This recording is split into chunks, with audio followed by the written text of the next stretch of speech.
میں جرمنی جدھر بھی آپ جائیں، امریکہ تک میں گیا ہوں، تو میں نے جو بھی ڈبے لیے ہیں ان کے اوپر بھینس کی، گائے کی،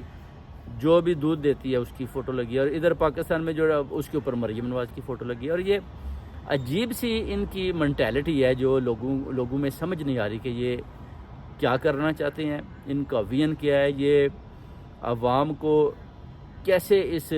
معاشر سے باہر نکالنا چاہتے ہیں۔ ابھی آپ بارشوں کا حال دیکھیں کہ ادھر سمندر کھڑا ہے اور وہ کہتی ہے جی کہ پانی جناب مجھے تو کہیں دکھائی نہیں دیتا، ان کو پانی جناب دکھائیں، پنجاب سارا ڈوب رہا ہے بارشوں کی وجہ سے، اور دور دور تک کوئی ڈرین سسٹم نہیں، اور یہ گھر میں بیٹھے ہیں بس جناب۔ ادھر گجرات میں حال دیکھیں، چودھری صاحبان جناب، یہ جو محسن نقوی صاحب کی یہ جہاد ہیں، بیٹھے ہیں، پورا گجرات جناب ڈوب رہا ہے، محسن نقوی صاحب جناب اپنا گھوم رہے ہیں آصف علی زرداری کے علاقے میں، ادھر اپنا جناب مریم صاحب جناب صاحبہ جاتی عمرہ میں ہیں، اور ادھر جناب لاہور میں بھی آپ دیکھیں